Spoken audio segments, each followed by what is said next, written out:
नमस्कार दर्शक बंधु मु दिव्य आपण स्वागत जनाऊँ आज आउ एक नुआ भिडियो को। दर्शक बंधु केंद्र सरकारी कर्मचारी एवं पेंशन भोगी केंद्र सरकार तरफ खुशी खबर तेरे महंगा भत्ता बा डियरनेस एलाउंस को नहीं आसला एबे आउ एक बड़ अपडेट जहाँकि आपण मैंने सीधा सड़क संवादर ऑफिशियल न्यूजटी देखुं जे 3% डीए वृद्धि घोषणा करेंगे सरकार। केंद्र सरकारी कर्मचारी मानू दीपावली मिल उपहार 3% डीए वृद्धि घोषणा करेंगे सरकार। तेज दर्शक बंधु आपने जानते जे वर्ष को दुई थर यह महंगा भत्ता डीए वृद्धि पाई थाए। गोटे है जानुरी रु जून पर्यंत एवं अन्यटी है जुलाई रु डिसेम्बर पर्यंत। तेज सरकार जेबे चाहिए आपण मानकर डीएटी घोषणा करेंगे। बर्तमान सारा देश में 55% डीए चली तेज 3% जुग है 58% को यही डीए वृद्धि पाइब जहाँफल कि आपण मानकर बेसिक सहित जोड़ी आपण मानकर दरमार किछि मात्रा वृद्धि पाइब कि आपण माने 58% महंगा डियरनेस एलाउंस बा महंगा भत्ता पाइबा जाउछंती। तेबे एही महंगा भत्ता घोषणा हेले आपण मानकर जुलाई 1 भाव में पिछला भाव में आपण मानकर लागू हेबो जहाँफल आपण मानकर डीएटी एरियर हिसाब से आपण माने पाइबे। तेबे आसंतु संपूर्ण खबर कौन रही ए डीए को नहीं आसंतु खबरटी को संपूर्ण भाव में जानिनेबा। तेज देखु पार्वण ऋतु में केंद्र सरकार निजर कर्मचारी और पेंशन भोगी मानक एक बड़ उपहार देवाक जाउछंती। जीएसटी हार ह्रास पर एवं सरकार महंगा भत्ता डीए और महंगा रिलीफ डीआर 3% वृद्धि घोषणा करने जाउछंती। तेबे केंद्र सरकार यह निष्पत्ति द्वारा 1.2 कोटी अधिक कर्मचारी और पेंशन भोगी माने उपकृत हेबे।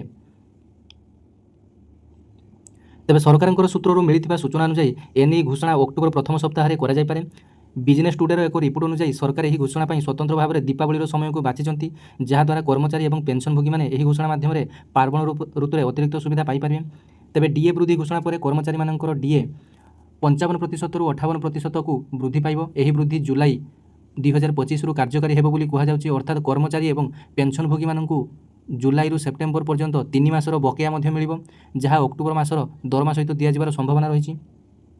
तेबे उल्लेखनीय केंद्र सरकार वर्ष को दुई थर डीए वृद्धि करिथांती। प्रथम संशोधन होली पूर्व जानुरी जून पाई एवं द्वितीय संशोधन दीपावली पूर्व जुलाई डिसेम्बर पाई। तेबे गत वर्ष अक्टोबर 2024 रे सरकार दीपावली रे प्राय 2 सप्ताह पूर्व डीए वृद्धि घोषणा करथिले। तेबे चलित वर्ष मध्य दीपावली 20-21 अक्टोबर रे अछि। एहाकु दृष्टि रखी एहाकु कर्मचारी मानक पई एक उत्सव उपहार भाव विवेचना करा जाउछि। तेबे महंगा भत्तार गणना सप्तम वेतन कमिशन अनुसार शिल्प श्रमिक उपभोक्ता मुख्य सूचकांक CPIW आधार में करा जाय। यार सूत्र 12 मासर CPI और IW हाराहारी उपर आधारित हेबो जहाँकि जुलाई 2024 रु जून 2025 पर्यंत CPIW हाराहारी 143.6 थिला जहाँ अधीन में महंगा भत्ता 58% होईछि। अर्थात एबे कर्मचारी और पेंशन भोगी मानक पई डीए 3% वृद्धि पाई 58% होईजिवो जहाँकि लक्ष लक्ष परिवार पई आर्थिक दृष्टि और पर्व ऋतु में यह एक उपहार भाव में बड़ आश्वस्ति हो पारे बोली कहा जाउछि। तेबे डीए वृद्धि पर जदि जने कर्मचारी मानकर मूल दरमा 50,000 टंका होता है तेबे पूर्व 55% हिसाब से 27,500 टंका पाउथिले किंतु डीए लागू होगा फल 29,000 टंका को वृद्धि पाइब। अर्थात प्रति मासरे प्राय 1,500 टंका अतिरिक्त लाभ मिल।